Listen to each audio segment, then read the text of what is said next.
Hi there, this is Ron again and welcome to this week's episode of the live web TV lessons.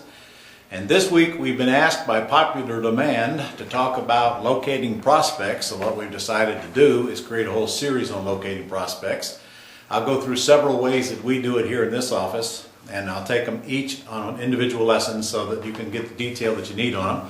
And we're going to start with calling FSBOs because it's one of my favorite ways to locate deals. And I really don't want you doing it yourself for very long, but it is a good way to get started because anybody can pick up the phone and call somebody and fill out a property information sheet, which is in your courses. Now, if you do not have my Pretty House Cash Flow System, which is the green one, then you will find this on the Gold Club website, ronsgoldclub.com. That's the membership site, and it'll be under resources. And you can pull it off there and use it. This is a very special form because you notice that I have 5 stars on here. Lauren, are you getting this okay? I am. There's 5 stars on here, and these are 5 critical places, which I'll go over here in a minute, that have to be filled out. Now, if you're not a Gold Club member, go to ronsgoldclub.com and get signed up for being one. It's only $59 a month, and you might as well go do it now because I'm going to pester you till you do anyway. So, all right, let's get going with this lesson. Somebody, whether it be you or someone in your organization or a virtual assistant or somebody that you pay to call these leads, should be calling FSBO leads every single week and filling out this property information sheet. If you will do that, my friend, I promise you, you can build a very strong 6-figure net profit business every single year if you don't do anything but this. Now, I'm going to teach you some other ways to get deals, but if you just do this, remember, these are people who are advertising that they have a house for sale. That means they probably have a house for sale. And they're all over the internet, they're in your newspapers, there are signs out in front of their houses, and there's a never-ending supply of them. Always has been and always will be, so they're easy to find. And remember, they're asking you to call them, so they're not hard to get along with. Now, I'm going to tell you before we get started that some of these people are not in a good mood. Some of them are just not going to brighten up your day, but it's not your fault. Look, it's their problem, not your problem. Don't feel like you've done something wrong when you get somebody on the telephone that's asking you to call them and they give you a hard time. It's them that's got the issues that need to get fixed. You're just trying to help them solve them. So don't let them upset you. All right, I'm going to set that right there. I'll come back to that in a minute. All right, number one, you got to go get a supply of these properties. Now, look, if you go to Google and you type in for sale by owners or houses for sale or any of those words that you can think of, you're going to come up with a whole list of sites that you can go on locally where you live. Make sure you put your city in here because the last thing you want is for sale by owners for the whole country. So I'm in Jacksonville. I would put Jacksonville homes for sale, and I would play with those words until I come up with way more sites than I can ever go to. And of course, you're going to go to Craigslist and Kijiji and pull all the FSBO ads in there that look like they're in your area. And make a list of them. Make a list of them because that same list you're going to be using every single week, or whomever you have calling for you will be using it. And also, don't forget the newspaper.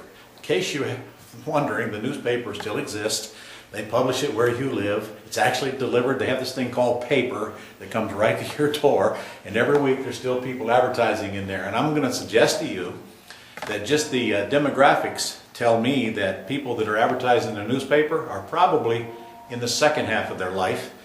Their whole world does not revolve around the internet. And frankly, that's probably the folks you're going to wind up buying a lot of your houses from. So go to the newspaper and get those ads. Don't ignore the newspaper if you happen to be below 40 and your whole life centers around the internet. I would much rather read than pull up a website. And of course, I'm old, you know. All right, so let's start by getting a constant supply of ads to call. And if you're hiring somebody to do it, then that's their job, not your job. Now, I want you to go on your membership site. I did a whole CD on hiring somebody to call FSBOs for you, where to find them, what to pay them, how to train them, and how to hold them accountable. If you haven't pulled that down yet, you need to go do that. It's about an hour lesson. It's worth its weight in gold to you because I want this out of your life as fast as you can, and I want somebody doing it because if you're not going to have consistency unless somebody's dialing these things for you, and we only pay them $3 per property information sheet. So, my friends, you get yourself, I don't know, 10, 20, 30, or 40 of these, and you're probably going to pull out at least one deal. So come on, $20, $30, $40, $50,000 for $3 per sheet. What do you care? And I will tell you though that it is a numbers game. You're going to need a whole handful of these to get a deal. So before I go any further, let's be clear here. You're not going to pay $3 and buy a house. You're going to pay many times $3. And if you're asking me to give you a number, I don't know. Because sometimes you can make 5 calls and buy a house. Sometimes you can make 100 calls and not buy a house. And you got to, please, keep it in your head that this is a numbers game. Whether you get one deal out of 10, 20, 50, or 100, what difference does it make? If I have to pay somebody $300 to get me 100 of these sheets, and I only get one deal, so be it. So don't ever lose sight of the fact that most of these leads are a worthless waste of your time. Hello, I said most of them are junk. Write that down, Ron said. All right, plan 2, get someone to call. That lesson is located on the membership site. Where is it, Lauren? Is it under resources, or it's under audios, isn't it? It's under their training. It's under training. Real estate training, real estate It's under, training. what tab is it? Is it training tab? Training It's a tab. training tab. Pull it down and you'll see this call that you can, and I'm telling you right now, listen to this hour call. It's free. Just pull it down if you're a member. If you're not a member, you know what to do. ronsgoldclub.com, sign up. All right, the critical facts. Let me go over those critical facts for you, which is actually mentioned on this call. There's another CD on there called Pre-Screening FSBOs, so make sure you get them both. One is how to get these things filled out, and the second call is how to analyze them once they're filled out. Now, I've done a previous lesson here on pre-screening, but what the heck, that hour seminar is there for you, and it's pretty important because, frankly, if you don't know what to do with this, once you get it filled out, then it won't do you any good to fill it out. But here's your key slots right here. These are what your stars are. First, I got to know the R. Now, I asked the customer, what do you think the house will appraise for today? And that's your first indication. And then you can quickly come back and pull up a website or two and pull up your own comps in a matter of a couple of minutes. Go back to one of our previous lessons. I did the whole lesson on how to determine the market value of a house. You're going to wind up getting this for yourself, but I still want to hear it out of the customer's or the seller's mouth first. Second, the asking price. There's only one place on the planet you can get the asking price, and that's from the person that owns the house. And if you don't get the asking price, I would have no way in the world I could pre-screen the deal. And the third is the loan amount.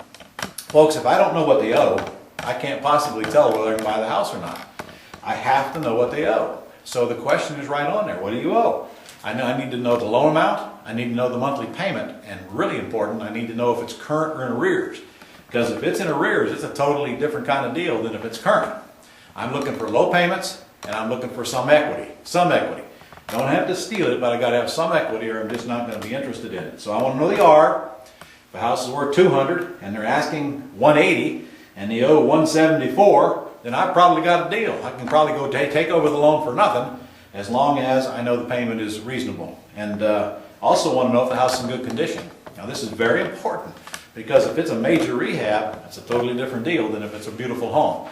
And my friend, I'll tell you, my favorite prospect is a beautiful home in a beautiful neighborhood with some equity in it and a reasonable payment that it's in excellent condition, and the seller just wants to walk away with little or no money.